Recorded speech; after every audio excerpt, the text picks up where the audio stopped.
Hello everyone, thank you for coming. Today I would like to speak about a subject that applies to each one of us. When we review this world, we find that we have 6.4 billion people, and most of them, believe it or not, are busy with what? They're busy with running after money and financial gain and all kinds of things that relates to pleasure. People are searching for physical pleasure. That's how they define success in life. They want bigger houses, nicer cars, better clothes, jewelry, vacations, etc., etc.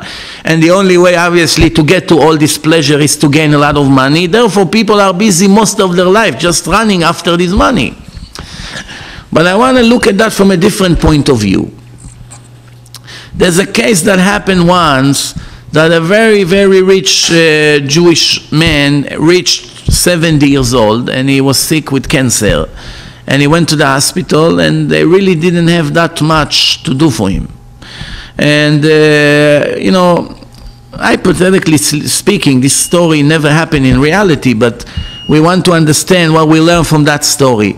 So, as this person has few hours to live, everybody comes to see him for the last time.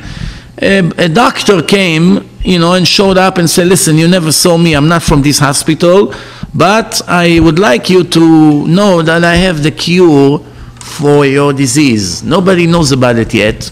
It wasn't approved yet, but I promise you, we did enough experiments on people in China over there, and we know that if you take it, you get up from this hospital like brand new. Nothing happened to you. How long you're going to live, it's not me. I'm not God, I don't know. But to cure you from the cancer, it's guaranteed. The Jew was very excited. Very good. So give it to me. The doctor said, excuse me, sir, not so fast. I'm giving you life. You want it for free? Come on, what about me? I have to make money. The lawyer jumped from the closet.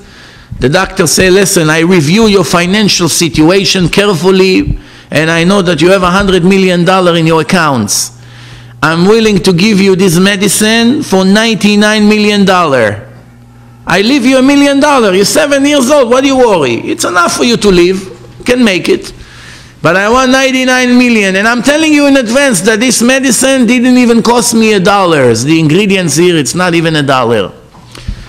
But I'm willing to save your life.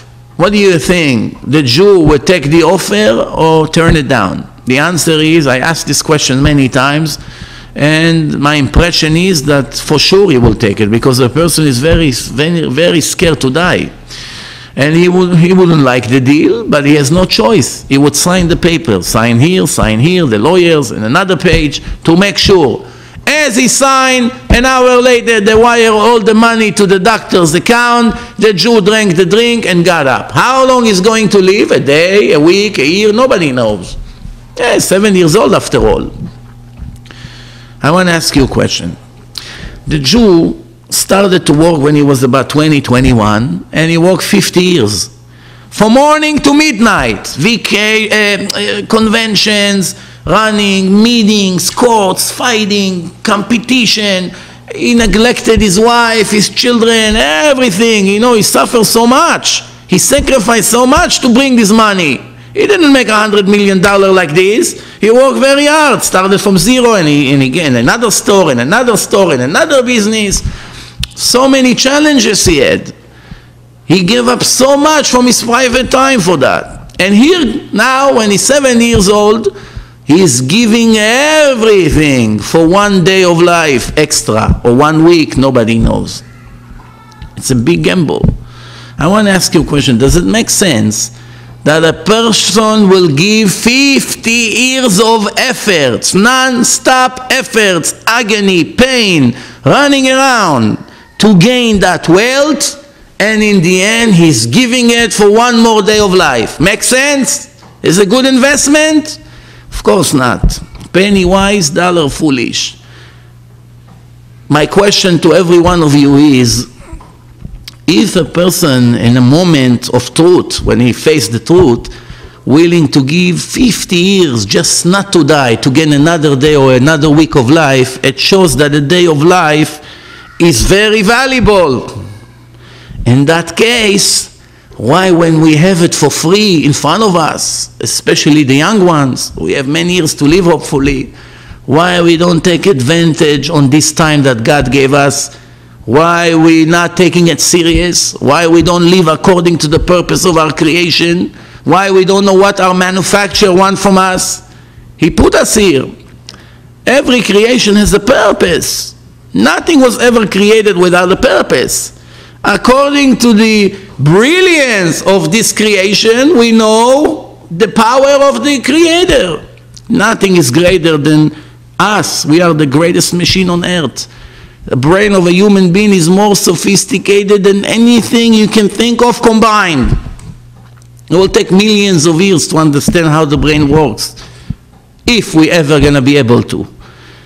So my last final question to you is, we have to open our eyes and we have to ask ourselves, why are we behaving so foolishly? Why don't we take advantage on time? Please, everybody, think for a second. From now on, are you going to go back to your routine, running after money, not knowing God's providing anything anyway, and not touching the real purpose of life? It's going to be a very, very big mistake to make. My suggestion to each one of you is the suggestion of the Torah. Wake up and don't miss the train before it's going to be too late. Thank you very much for listening, and goodbye.